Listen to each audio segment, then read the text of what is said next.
Taylor Swift is finally eligible to be inducted into the Songwriters Hall of Fame because she's been actually producing music for 20 years. As a nominee, she has to present 5 songs that best represent her catalog to help persuade voters that she deserves the honor. If Taylor wins, she will be the youngest inductee ever. These are the songs that Taylor handpicked and my thoughts on them and maybe some tweaks that I would make if I were the one doing the submissions process. Her For Your Consideration audition numbers are All Too Well, the 10-minute version, Blank Space, Anti-Hero, Love Story, and The Last Great American Dynasty. Let's unpack her strategy here a little bit. Of course, she has at least one from every single album that she won Album of the Year for.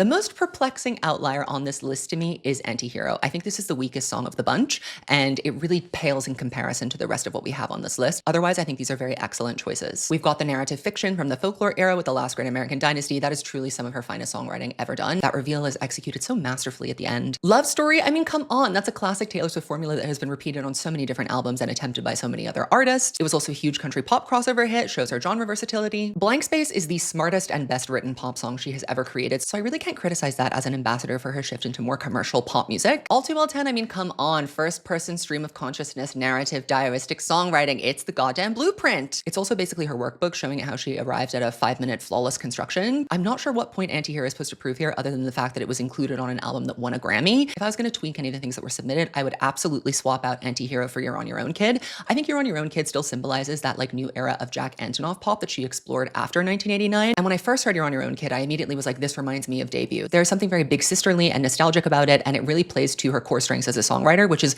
writing songs to make you feel less alone. And more people need to be hearing You're on Your Own Kid. They don't need to hear Anti-Hero. They've heard it before. We don't need to remind them that exists. If you took all those songs away from me, said that I couldn't access them whatsoever, and forced me to come up with 5 songs to present to consider Taylor Swift for the Songwriter Hall of Fame, this is what I would choose. First, I would start with Teardrops on My Guitar. Why? It's the blueprint. Teardrops is Taylor's thesis statement as an artist. Her entire career is about watching the teardrops fall on her guitar and writing about it. I would also enter Enchanted into the mix because I feel like this is one of her most accomplished pop rock country songs. It is truly a power ballad. There's nothing like it in her catalog, and I think that it encapsulates a very specific period of whimsy and romance, kind of the thing that Love Story gets at in her original nominations, but even in a little bit more advanced and developed way. Blank Space being gone, I had to come up with something from 1989 that was equally bulletproof pop, and what else was I going to choose other than style? Since Anti-Hero is also off the ballot, we have space for another pop song. I think there's another perfect Taylor Swift pop song that we should be talking about that everyone has heard, that has been astronomically successful.